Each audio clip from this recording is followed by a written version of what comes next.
To one and all. So, day before yesterday, we have seen in genetics. This video is for class 10 standard and the chapter is genetics. Day before yesterday, we have seen about the monohybrid cross. In today's class, we will be seeing about the three laws of Mendel. Three laws of Mendel. So, Mendel has proposed three laws. In those days, the language was not prominent, so Mendel called it as factors. But later, scientist Johnson, when he did his studies, he found that these are not factors, these are just genes.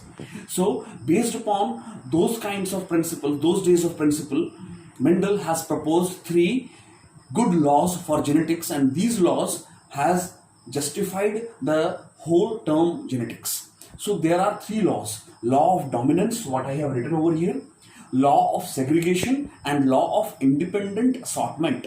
Independent assortment. There are three laws, I repeat: law of dominance, law of segregation, and law of independent assortment. So, first of all, law of dominance. Without wasting the time, we shall see the law of dominance first. Now, what is law of dominance? According to Mendel, Mendel said that out of contrasting pair, or out of two contrasting character, or out of a pair of contrasting character, one will be expressed, other one will be suppressed. One will be dominant, other one will be recessive. Now, for example, I am saying capital T, small t, capital R, capital A, small a. So here what happens, in my earlier video I have already said that genes which is represented by capital letter is the dominant one and that is expressible. Genes which are written in the small letter is the recessive one and unexpressed. Now, in one generation, let's say this is the first generation, and capital T is dominant over small t, capital R is dominant over small r, capital A is dominant over small a. Means all the capital letters are dominant, all the small letters are recessive. In one generation, it is not like that in the next generation also the capital T may be dominant. In the next generation, maybe the small t can be dominant over the capital T. So, in a particular generation, it is said like that out of a contrasting pair of a character, one will be dominant over the other. Means one is dominant, other one will be recessive. One will be expressed, other one won't be expressed. That is what Mendel said. But that is in a particular generation. In the next generation, maybe the genes, let's say that I am having curly hair. So, curly hair gene is dominant in me. But in my next generation, in my son or in my daughter, the straight hair is dominant. So, he or she may not have the curly hair dominancy. He or she is getting the straight hair as dominant. It means in his or her generation, the dominant and the recessive things changed.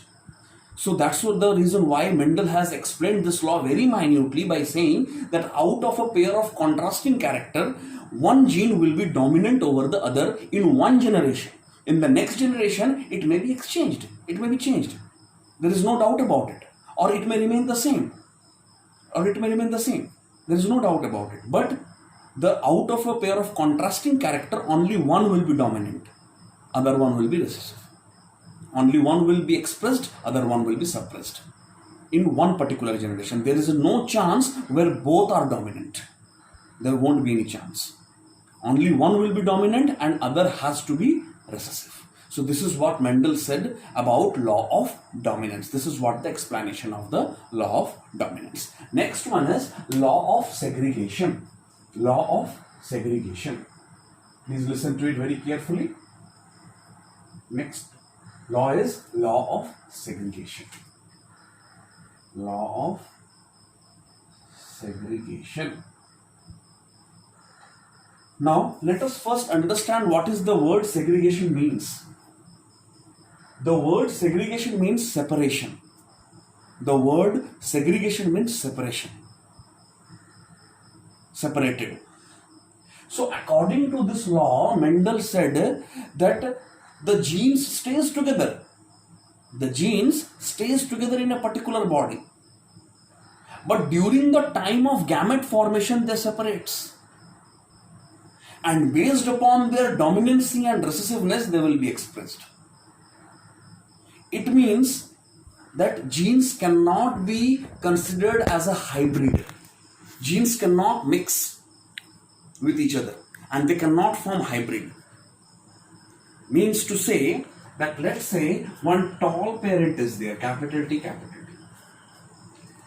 How this parent become tall, or how this person become tall? How this person become tall? The thing is that in this person or in this particular living organism, let us consider it as a plant or a person, whatever it is, no problem. In this particular living organism, what happens? The genes are staying together. The genes in this particular organism will stay together.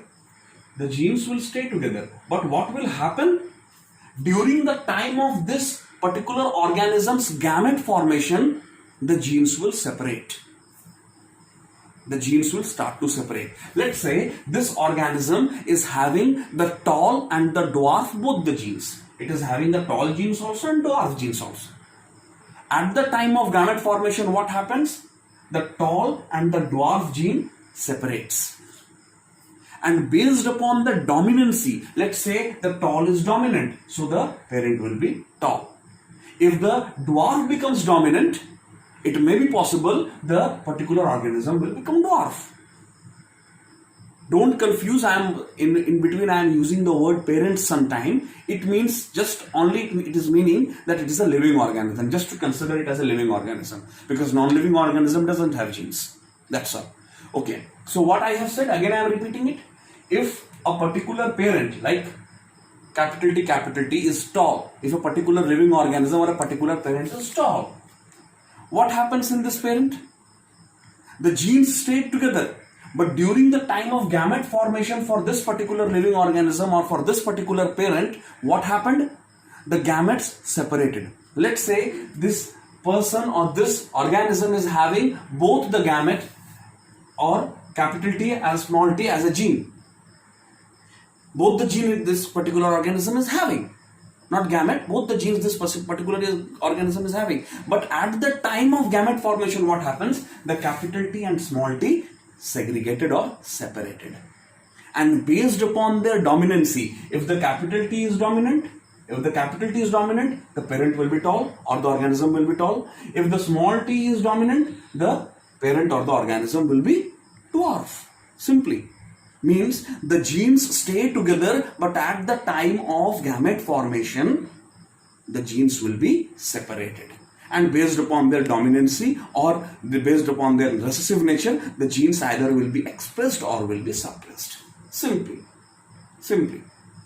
So, let's say this is an organism. What happened in this organism during the time of gamete formation? Let's say it is having both the gene tall and dwarf. During the time of gamete formation, the tall and the dwarf gene separated, and as it has separated, based upon the dominancy, the particular organism will look. Either it will become tall or it will become dwarf based upon the dominancy and the recessive nature.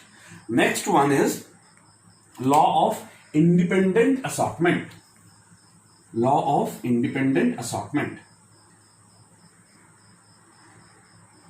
Law of independent assortment. Law of independent assortment. This law says that, let's say a parent is having two characters. Means, let's say a particular organism or a parent is having two characters, that is round yellow.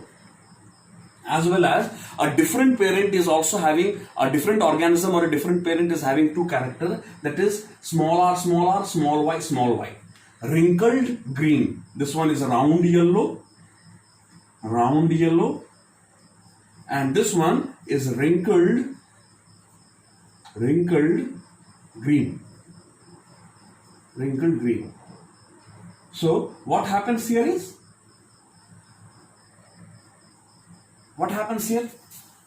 this law states that if a particular parent is having two or more characters, particular parent or a particular living organism. Parent word I am using so that you must understand that I am only talking about living organism, not non-living organism.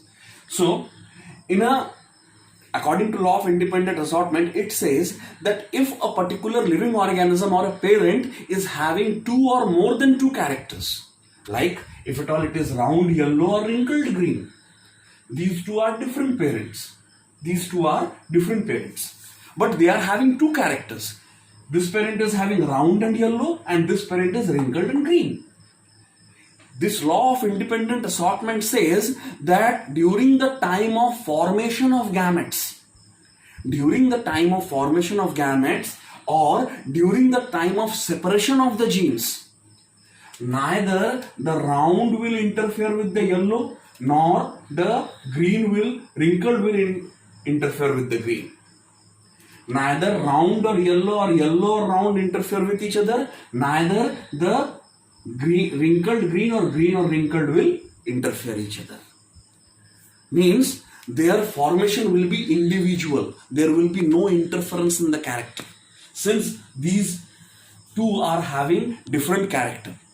It means, let's say, if a plant is tall and having smooth seeds, law of independent assortment says that the plant is having two characters, tallness as well as having smooth seeds. But during the time of formation of gametes or during the time of separation of the genes, neither the tallness of the plant will infiltrate the smoothness of the gamete, neither the smoothness of the gamete will infiltrate the tallness of the plant. Both the characters will inherit in the particular organism. Both the characters will inherit. They will not interfere with each other. The character will never get mixed up. So, what law of dominance said? Just as a revision, what law of dominance said? Law of dominance said that if there are two characters, one will be expressed, another one will be suppressed. One is dominant, another one is recessive. What the law of segregation has said? The law of segregation says that the genes stays together, but at the time of formation of the gamete, they separates. What law of independent assortment said? That if there are two characters for a particular parent or a living organism, both the characters will never interfere or never gets mixed up with each other. I hope this video is clear. Kindly see the video and understand with the text. Thank you.